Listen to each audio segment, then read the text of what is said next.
Hey guys, it's Remy202 and welcome to the Q&A. I asked you guys in my community tab for some questions, and you guys did not disappoint. I got like over 50 responses, which is crazy. Probably not going to answer all the questions, but I'll try to do as many as I can. Don't think I have much else to say, so be sure to like and subscribe if you don't want to miss any videos, and let's get into it. Alright, so this comment has 3 questions, so we'll run through them real quick. What players inspired you to start the Pointercrate grind? Have you thought about grinding other lists, like Globalist, Insane Demonlist, or Idol? And is Bloodbath a decent pick for a third extreme demon? Alright, so as for what players inspire me to start, definitely if I had to name a couple, I would name Technical and EVW. I think Technical in his prime definitely could have done it himself if he wanted to, like back in 2019. And Eric just has a really great mindset with the game. Like, he never seems to get super frustrated, and that's something that I really want to take after.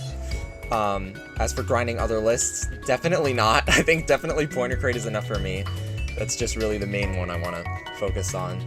And then, is Bloodbath a decent pick for a third extreme, given that you have Cataclysm and Night Party?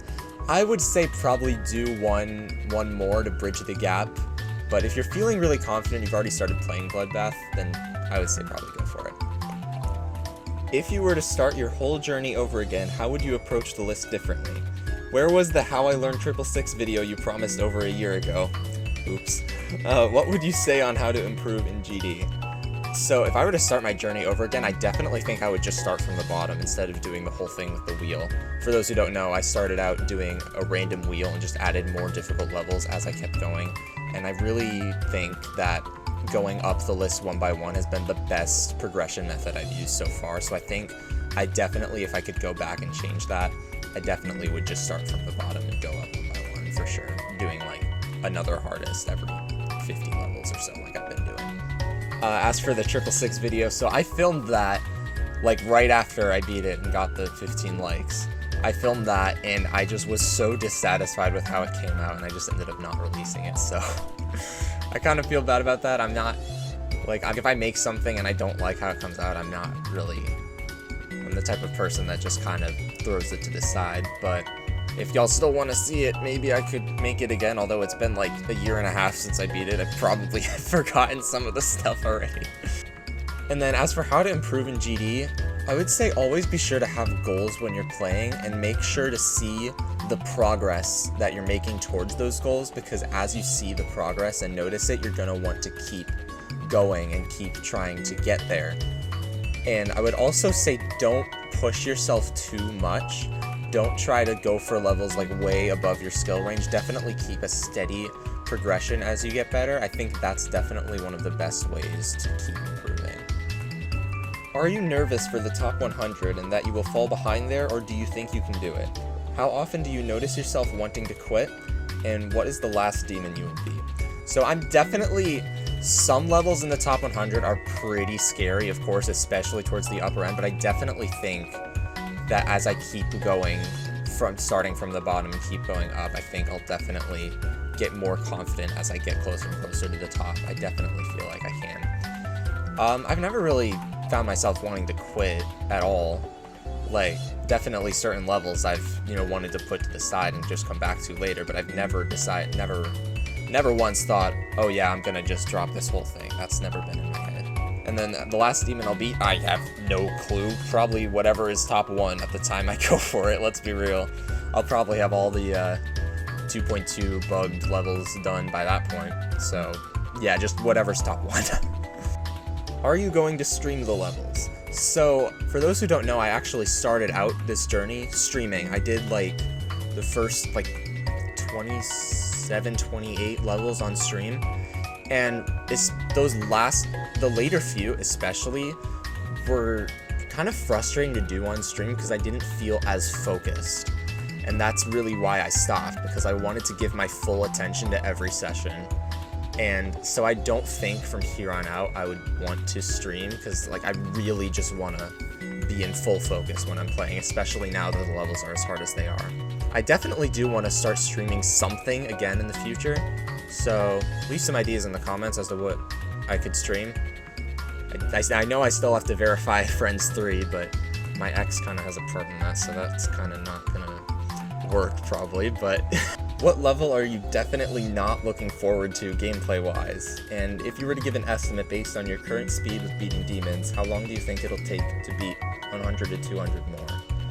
So there are a ton of levels that I'm really not looking forward to beat. If I had to name one specifically that's really gonna just drive me absolutely insane, I don't want to say a boring answer like Thinking Space 2, because like obviously it's the top one, it's the hardest level, it's been verified, but I'm gonna say checked Steam. I don't have the spam gene, I just don't. And I swear to fucking god if Silent Club Plus gets verified and rated. And as for how long it'll take me to beat 100 to 200 more, well, as of right now, as of recording this, I've beaten 88 this year. So I think probably around like 75 to 80 next year sounds about right. So I'd probably have 100 done in like maybe April 2027. And then 200 beyond that, that'll be like almost the whole thing. Like if I beat 200 levels without going backwards and doing like something that was bugged in 2.2, I'm done right now, as of right now, with the levels that are on the list. So that's probably gonna be closer to like mid 2029, I think. I think I'll probably be done with this whole thing by the end of 2029, let's be real. How can I get the spreadsheet of the levels that you've completed, and what's the order that you're taking? So that's a good question. The spreadsheet is always linked at the bottom of my YouTube videos in the description, and I'll show an image of what it looks like here. It basically just shows the current progress I have on everything, and for the levels I've beaten, it shows their worst fail, the date I beat it, and the attempts. I also have a separate tab for all of the levels sorted by the attempts, because I think that's interesting. And then as for the order I'm taking, again, I'm just going up one by one on the list. So as I'm recording this right now, I did Atomic Cannon last time, so I'm just going one up on Pointercrate, which is the Acropolis, which that video is already out. I've already beaten that if you're watching this, so. Could one, in a moment of existential clarity that transcends the mere utilitarian function of chronometric devices and dismisses the socially constructed arbitrary markers of temporal segmentation, articulate with a degree of specificity that approaches metaphysical precision the exact spatio-temporal coordinates of the precise instant we are collectively inhabiting within the broader incessant flux of the universal existential continuum? Or, more simply framed for immediate comprehension, what temporal demarcation does this precise moment represent? It is 11:45 a.m. as I'm recording this right now. Did you ever contact or communicate in any kind of way to the GD Brainrot channel owner? I did not.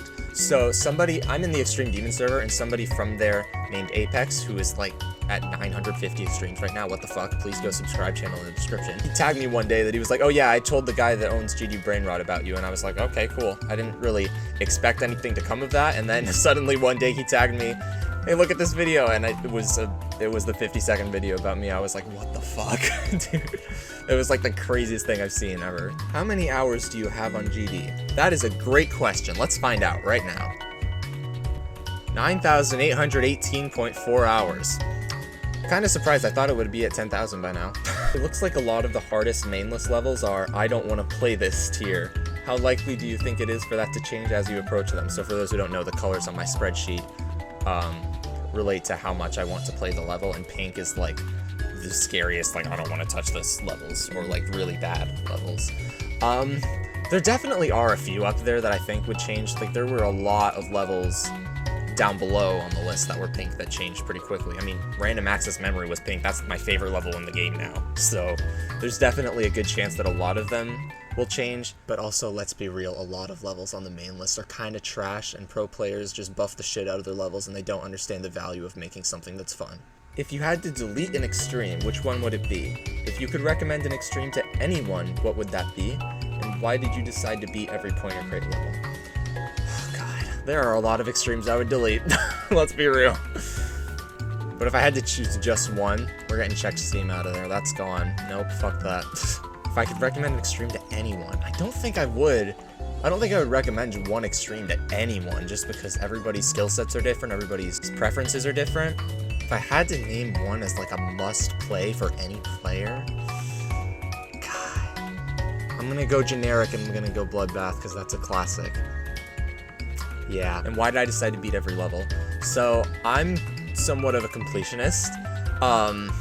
Ever since I was young, I've always wanted to, like, with collectible toys, I've always wanted to collect them all. With Pokemon, I've wanted to catch them all, even though the games make that fucking impossible. But with GD beating every Pointercrate level, certainly at the time I started thinking of the idea, it seemed like something that was doable and something I was kind of surprised people were not doing. Like, people were only focusing on just the main list. So that's pretty much why I started and why I aim to finish it. What's the worst and best level you've encountered so far, and where did the name Remy come from? I'll answer that last one first. Remy is my real name. And that's all there is to it. I know that's lame, but it is. And 202 is just my birthday, February 2nd. Yeah. Basic username. And worst and best level. Best level is random access memory. Worst level, this may be recency bias, but I kind of have to say Connect. That was awful. Ugh.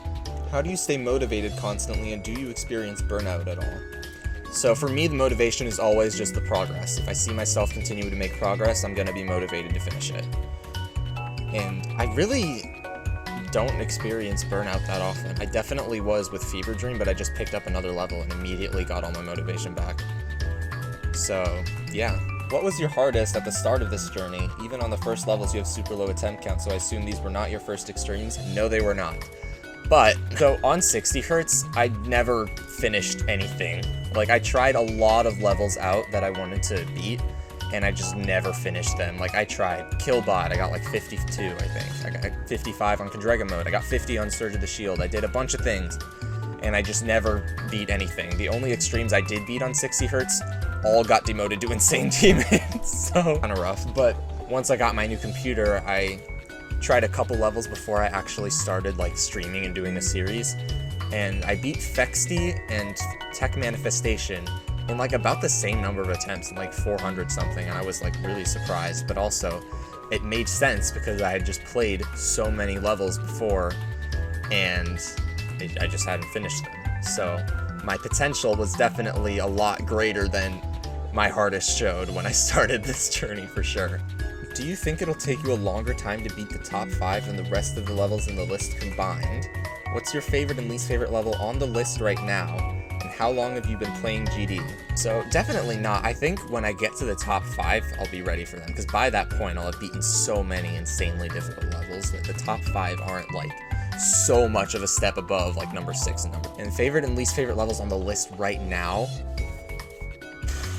I think my favorite is definitely Flame Ball. That's like everything I like in a level, and it's really hard and really intense. God, I can't wait to play that. Least favorite? There's quite a few. I'm gonna go with Checked Steam, which you probably could have predicted from how I've been talking about it in this video. And I've been playing GD since 2015. I got it on my iPad. I was in 5th grade. I got it on my iPad as a birthday present, and the rest is history. What is your dream level? How much longer do you think this will take? And what was your worst experience? When you say what is your dream level, I'm guessing that means like what is the level I would most like to have as a hardest? And right now I gotta say Flame Wall, let's be real. How much longer do I think this will take? I already said I think it's probably gonna take me until like the end of 2029. That's my prediction. And my worst experience, I also said that. That was fucking Connect, dude. Ugh. What caused you to blow up in the last few days? Most of you are probably here because of it, but GD Brainrot made a short about me and it has like 500,000 fucking views for some reason. How'd that happen? What's the hardest levels that you believe can be verified in the distant future? I will tell you right now, not Eternus. I think that level is not possible and would absolutely have to be nerfed if anyone were to ever want to beat it. I really don't know if we can go much farther past Grief. I mean, the thought of like mentally trying to do a level harder than Grief is like, I'm not sure. I'm really not sure if anyone could be able to do it. We'll have to wait and see. Have you also completed extremes that weren't on the list, or have you only completed those since you started this? I've actually completed plenty that aren't on the list. A couple notable ones would be Reflective. I beat Corrosion and Voided as part of the GD United States tournament. And I'm trying to think what else. I beat Accu. I beat Clarity. I beat that before it was even rated, actually. It's the only extreme I've ever beaten before it got rated. And Lost Love. Lost Love, I beat that one too. I think that's probably it. I don't know, I'm probably forgetting something. What are some of the most fun, easy extremes you've played? I have to shout out Alcatraz. That was one of the first levels I beat in this challenge, and it was just so much fun. I was really surprised by how much I enjoyed that. I know it was really bad before it got changed, but it's definitely a really good level now. And I also really, really like Incipient. That was the very first level I beat, which I actually had tried to beat on 60 Hertz again. Didn't finish it, because of course, but Incipient is such a good level. God, I love that so much. How does it feel to have beaten over 400 levels in this series so far? Absolutely wild. It is crazy that I'm on the levels that I'm on. Being on Atomic Cannon, what the fuck? That level's so hard, dude. And the fact that I beat it too, huh? Do you think you will not mentally regret to do this challenge? No way. I have a pretty good mindset with this game, and I think I'll definitely be able to keep it throughout. How do you feel about 9 Circles levels? Considering the last 3 were absolute torture to play, yeah, I'm not a huge fan generally. I mean, some of them have been pretty good. I really liked Molten Core, I really liked Hateful Reflection, but I don't know. Some of the 9 Circles levels that I have yet to play are not good.